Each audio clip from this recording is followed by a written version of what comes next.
네, 워치독입니다. 풍수를 연구하고 또 풍수의 전통을 이어가는 사람으로서 제가 가장 자부심을 느끼는 거는 수많은 현장들을 다녀왔고 지금도 계속 다니고 또 수많은 분들을 만나면서 컨설팅을 해드리고 있다라는 점입니다. 자, 오늘은 그래서 그 수많은 사례들 중 흥미로운 사례들 그리고 다소 부정적이었던 장소들을 위주로 해서 여러분들에게 이런저런 의미 있는 이야기들을 들려드리려고 합니다.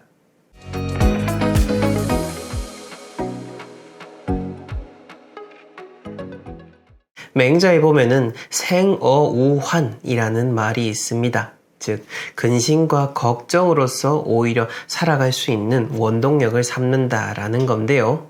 우리 삶에서 일어날 수 있는 여러 부정적인 일들, 이런 것들 사실 일어나지 않으면 제일 좋겠다라는 생각이 들지만은 또 한편으로는 이러한 어려움과 고통을 통해서 우리가 배워가는 것들이 더 많죠. 자, 그런 의미에서 오늘의 영상도 이어가 보려고 합니다. 자, 제가 지금까지 다녔던 그 많은 것들 중에서 가장 부정적으로 느꼈던 곳 그 첫 번째는요, 바로 묘와 관련된 현장이었습니다. 어디 특정 지역이다라고도 설명드리기는 참 그렇습니다. 하지만 중간중간 제가 사례로는 아마 언급을 안 하지는 않았을 건데요. 여기는 그 60에 가까우신 한 의뢰인분께서 부모님 산소와 관련돼서 저희에게 연락을 주셨던 일입니다. 그 부모님 산소와 관련돼서 여러 형제 자매가 있지만은 막내 자손인 그 의뢰인 분께서만 신경을 쓰시다 보니 유독 그 부모님의 산소를 좀 좋은 곳에 모시고 싶었었는데요. 이전에 있던 자리가 좋지 않다라는 생각으로 해서 지금 현재의 자리로 모셨습니다. 그것도 어디 유명한 대학교의 교수님을 초빙하셔가지고 현재의 자리를 썼다라고 했는데, 근데 그 자리를 쓰긴 썼는데 아무래도 찜찜하다라는 말이죠. 찜찜하고 또 며칠이 지났는데 계속해서 뭔가 뒤숭숭한 일이 보여지고 하니까 이건 아니다 싶은 그런 불길한 예감이 들어서 저희에게 연락을 주셔가지고 현장을 가보게 됐었습니다. 그런데 말이죠, 여러분들 영화 파묘를 보셔서도 아시겠지만은 그 동티라는 말이 있습니다. 근데 그 동티라는 게 딱 어떻게 명명짓기는 어렵습니다. 이런 풍수와 관련된 일들, 땅과 관련된 일 하다 보면은 여러분들이 생각하시는 것보다 훨씬 더 비현실적이다라고 생각이 드는 일들이 현실상에서 일어나고 저희는 그러한 것들을 항상 마주하면서 살고 있는데, 이 사례가 유독 그런 일들이었습니다. 이 의뢰인분에게 이제 가기까지 아침부터 유독 일이 뭔가 꼬이기 시작했었습니다. 길도 가다가 자꾸 놓치고 지나가는 시간도 지연이 되고 그날 또 의뢰인하고 또 소통이 잘 맞지가 않았던 것도 있었고요. 그리고 그때는 제가 그 직원이 없이 제가 직접 가던 상황이었었는데, 그때 제 목숨처럼 생각을 하고 있는 그 카메라도 현장에 두고 또 한참을 갔다가 다시 가지고 그렇게 복귀를 했었던 기억이 납니다. 그뿐만 아니라 여기 갔을 때 의뢰인분하고 같이 그 현장에 있는 산자락 밑에 주차를 했었는데, 의뢰인분은 이제 그 현장에 조금 더 다가가려고 하다 보니까 산 중턱까지 들어갔었습니다. 근데 그 산 중턱까지 들어가가지고 바퀴가 빠져서 차를 뺄 수 없는 상황이 되더라고요. 또 그 차를 뺄 수 없는 상황이 되기 전에도 주차를 잘 못하셔가지고 브레이크를 걸지 않고 하다 보니 차가 뒤로 점점 밀려가지고 큰 사고가 또 날 뻔하기도 했었습니다. 그만큼 이게 어떤 좋지 못한 터에 저희가 감정을 가거나 한다면은 그 자손뿐만 아니라 그 순간에 임하는 그 모든 사람에게 그런 나쁜 기운이 전해질 수가 있는 겁니다. 그래서 제가 늘 어떤 기운이라든지 운이라고 하는 것을 강조를 하고 운은 끼리끼리 모인다라고 이야기를 드리는 겁니다. 예를 들어서 어떤 특정한 한 장소에 사람이 몰려있을 때 그 사람이 몰려있는 그 중에서도 유독 운이 나쁜 한 사람이 있으면은 그 한 사람 때문에 그 주변 사람들에게 다 나쁜 기운이 전파가 돼서 다 똑같이 큰 화를 당하거나 사고를 당하기도 합니다. 에이 뭐 그런 게 있어 라고 생각하시면 그냥 흘려 들으셔도 됩니다. 근데 저희가 봤을 때는, 그런 운적인 측면으로 봤을 때는 충분히 그렇게 해석이 될 수 있는 거고, 이때 봤던 그 의뢰인의 사례도 그런 일이었습니다. 그리고 그 현장 자체, 그 모 교수님이 잡아주셨다고 하는 그 자리, 역시나 일반인이 봐도, 정말 아무것도 모르는 사람이 봐도, 그냥 흙이 막 푹푹푹푹 다 흘러내리는 그런 비탈진 곳에다가 자리를 쓰고 모셨던 그런 모습이 기억이 납니다. 근데 그런 곳은 어떤 풍수적인 해석도 잘 되지 않는 그런 자리, 즉, 무형무지라고 하죠. 아무런 의미가 없는 그런 자리였고, 아무런 의미가 아니라 모두 다 부정적인 자리로 흘러가는 그런 것이었습니다. 그래서 저희가 봤을 때는 저희가 객관적으로 말씀을 드려야 되는 게 가장 중요한 부분이기 때문에 그렇게 이야기를 드렸습니다만은, 아마 그 렘분께서는 그걸 잘 받아들이기 어려웠을 수도 있을 겁니다. 왜냐? 사람이라는 게 막상 또 그런 상황이 닿잖아요.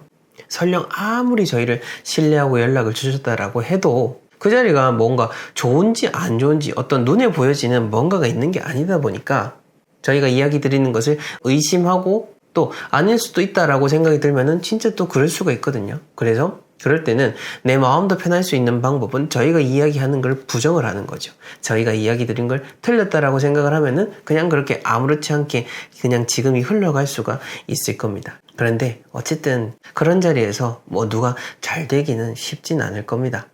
그 이후로 의뢰인분께서 다시 어떻게 해야 되냐라고 정말 간절히 이야기를 하셨지만은 저희는 우선은 놀란 마음 가라앉히시고 하루 이틀 다시 냉정하게 잘 생정하셔가지고 다음 단계에 대해서 어떻게 하실지를 정하라라고 하셨습니다. 그 이후에는 이제 연락이 되지 않았는데요. 제가 이 사례를 통해서 이야기 드리고 싶은 거는 그만큼 어떤 나쁜 자리다라고 하는 것은 음택, 양택 가릴 것 없이 한순간만 맞닿더라도 설령 그 자리에 앉지 않더라도 그 자리와 관련된 어떤 일이 있을 때 거기에 영향을 받을 수 있다라는 것. 풍수의 일선에 있는 사람으로서 그런 운적 작용들이 일어나는 것들이 참 많습니다.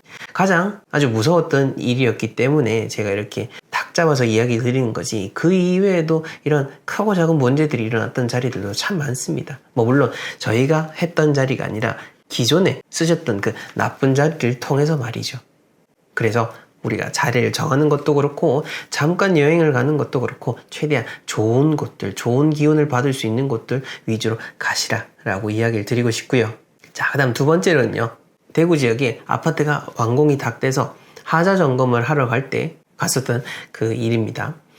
여성 의뢰인분께서 아주 간절한 마음으로 저에게 요청을 주셔가지고 새로 분양을 받고 이제 새로 잘 지어지긴 했는데 이제 이 집이 들어가서 괜찮을지 안 괜찮을지가 너무 염려가 돼서 저희를 부르셨고 저희가 가서 진단을 했는데, 근데 문제는 이제 저희를 부르는 과정에서 가족들하고는 합의가 잘 되지 않으셨던 것 같았습니다.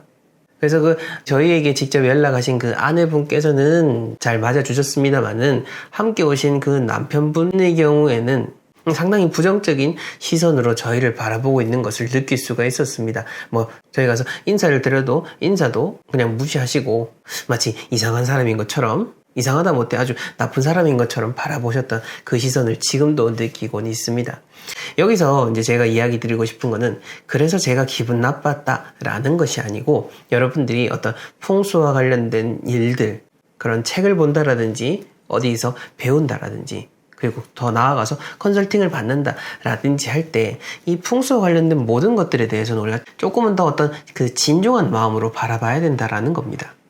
물론 풍수라고 하는 것이 원체 대중에 있어서 현대인들의 무지로 인해서 풍수가 미신이다라고 그런 잘못된 판단으로 다들 살아가고는 있습니다만은, 설령 그렇다 할지라도 기본적인 우리가 인간으로서의 예절을 다하고 또 내가 머무는 공간에서 최선을 다하고자 하는 그 마음을 내는 것, 그러한 것들이 다 동반이 되어야 여러분들이 설령 명당을 선택을 한다라고 해도 그 운을 온전히 받을 수가 있는 거지, 아무리 명당터에 들어간다고 해도 가족들한테 함부로 막대하고 외부에서도 행동 함부로 하고 또 집도 막 이렇게 어지럽게 쓰고 한다면은 들어오려고 한 좋은 운이라고 해도 또 아무리 명당이라고 해도 그것은 비켜가게 되어 있습니다. 이것은 저의 이야기뿐만 아니라 그 오래된 예전의 풍수의 고서에서 모두 다 동일하게 이야기하는 것 중 하나입니다. 그래서 핵심적으로 여러분들이 기억을 하셔야 되는 거는 제가 지금 이렇게 말씀드리는 이야기도 그렇고 앞으로도 풍수라는 것을 삶에 적용하고 배움에 있어서 이것이 참 중요하기 때문에 잘 판단을 해야 되는 거고 이걸 적용함에 있어서 또 무섭게 생각을 해야 된다라는 겁니다. 이것은 풍수 집안에서 어릴 때부터 태어났기 때문에 그것을 쭉 봐오고 또 제가 이렇게 삶을 이어가고 있기 때문에 저이기 때문에 이야기 드릴 수 있는 그런 내용입니다. 여러분들이 어떤 잘못된 생각 하나, 잘못된 행동 하나만으로 쌓아왔던 그 공든탑이 무너지지 않으셨으면 하는 마음으로 이야기를 드리는 것이니 여러분들의 삶에 잘 적용을 해보시길 바랍니다. 그 다음으로 정말 이거는 제가 개인적으로 진짜 기분이 상하기도 했던 그런 일도 있었는데 이건 직접적으로 컨설팅까지 진행이 되진 않았습니다. 저희가 컨설팅을 진행하기까지는 내부적으로 나름대로의 그 거치는 과정들이 있기 때문에 뭔가 불분명하신 분들한테는 컨설팅을 진행하기는 어려운데 지금 제가 이야기 드린 것 같은 경우에는 이분이 이제 전화 오셔가지고 프랜차이즈 카페를 차리려고 하는데 이제 그곳이 어떤지 아닌지를 알고 싶다라고 전화를 주셨습니다. 아마 한 40대 여성쯤 되시는 것 같았습니다.